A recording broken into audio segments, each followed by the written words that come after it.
My wife, Hannah, suddenly developed a new habit. Every single night at exactly 8:30 p.m., she started going for these evening walks. Alone, she'd say it was to clear her mind, to get some fresh air. But here's the thing.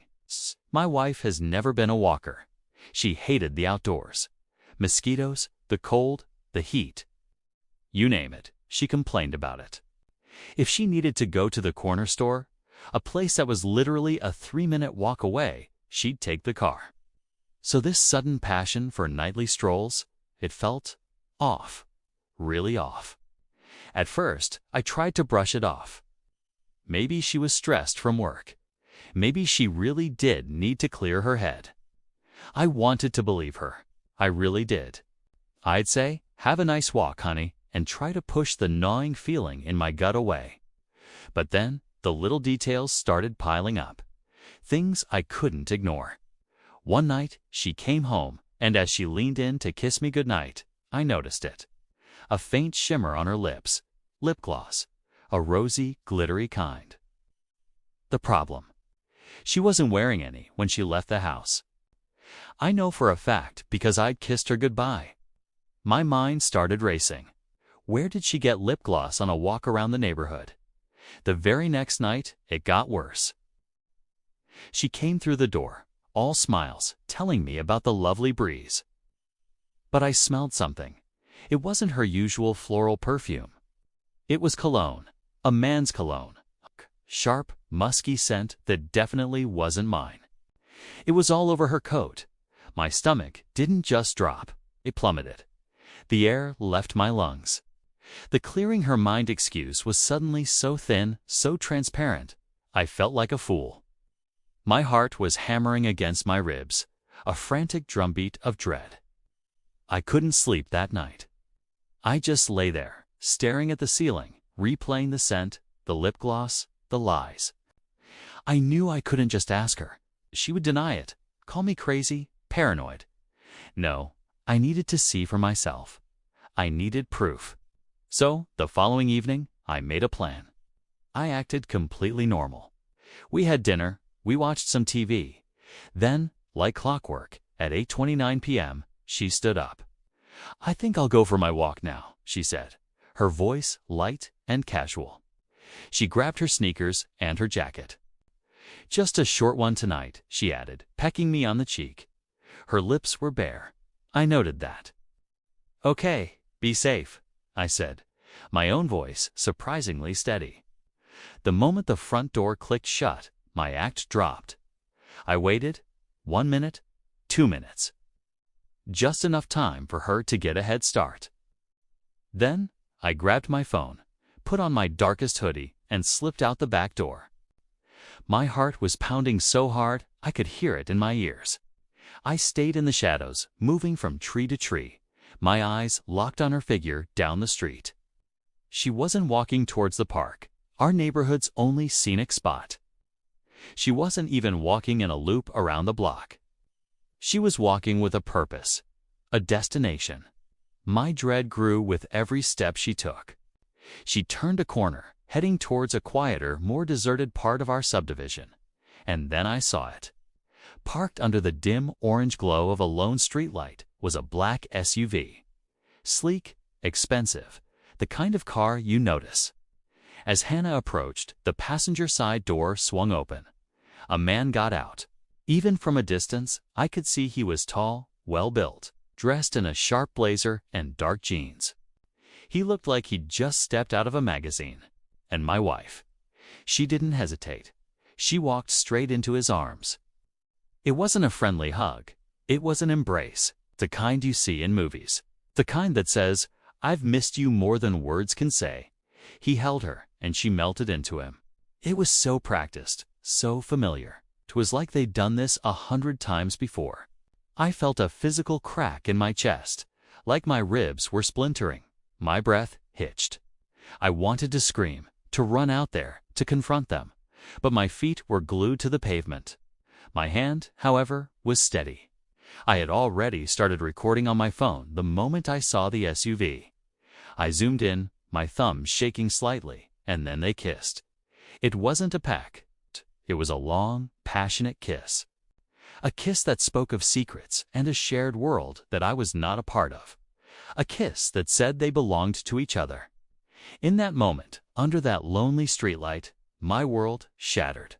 But I didn't stop filming. I couldn't. I needed to see it all. I needed to know the full extent of the betrayal. And what happened next? What happened after that kiss was even worse than I could have ever imagined. That night, when she came home looking all tired, I tried to keep my voice steady. I just asked calmly, "Good walk?" She nodded, gave me a quick peck on the cheek, and headed off to get ready for bed. I didn't say another word.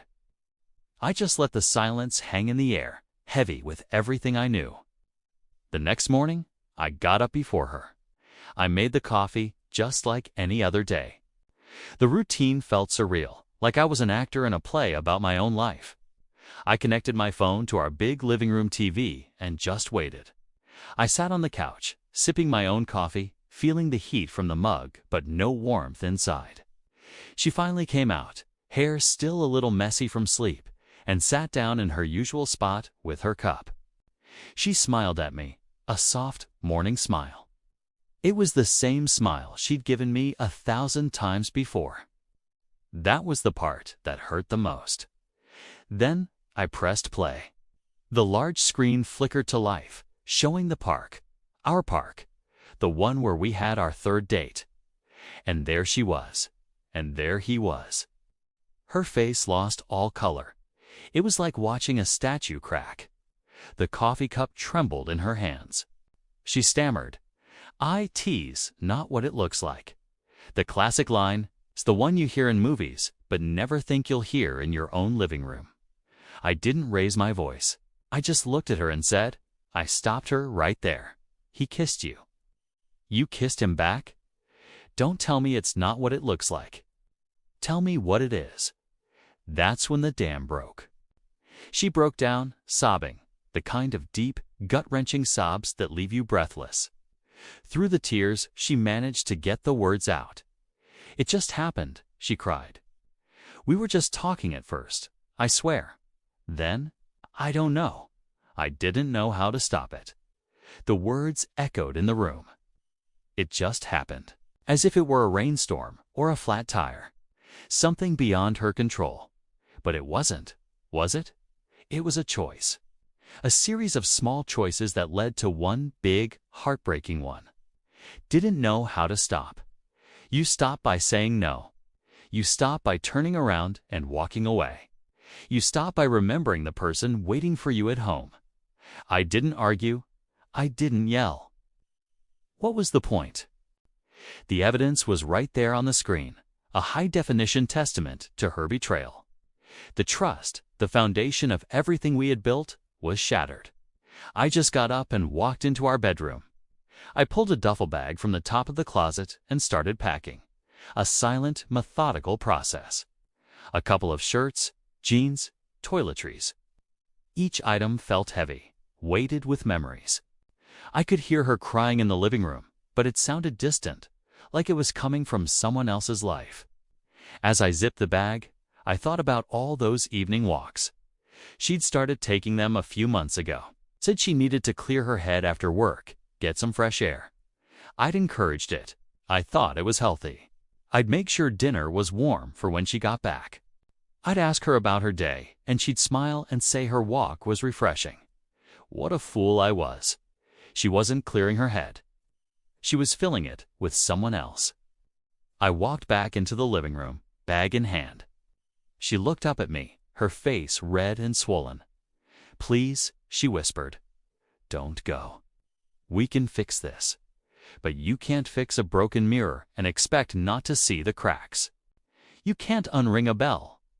I looked at her, the woman I had promised to love and cherish, and I felt empty.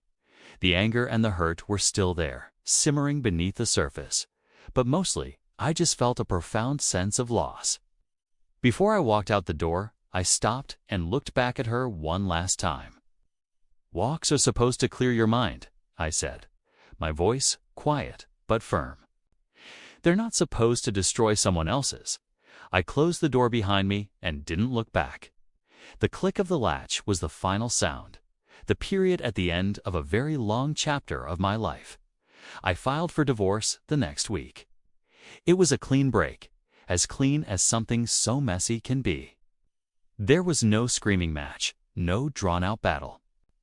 There was just the quiet, administrative process of dismantling a life we had built together.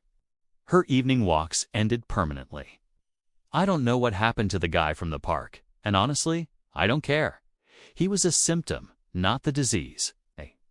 The aftermath is a strange landscape to navigate. Some days are good. I'll go for a run, meet up with friends, feel the sun on my face, and think I'm going to be okay. Other days are harder. A song will come on the radio, or I'll see a couple holding hands, and the ache comes rushing back. Healing isn't linear. It's a messy, jagged path. But here's what I've learned. You can't control what other people do. You can love someone with everything you have. You can be the most supportive partner in the world, and they can still make a choice that shatters your world. The only thing you can control is how you react. You can choose to let it consume you, or you can choose to stand up, pack your bag, and walk out the door toward a future that you deserve. A future built on honesty and respect. My new walks are different. They're for me. They're for clearing my own head, for breathing in the future and exhaling the past. And slowly but surely, my mind is becoming clear again. The pain is still a part of my story, but it's no longer the whole story. It's just a chapter. And I'm the one writing the next one. Thanks for listening to my story. If you've been through something similar, know that you're not alone and that it does get better. Hit that subscribe button for more real stories. See you next time.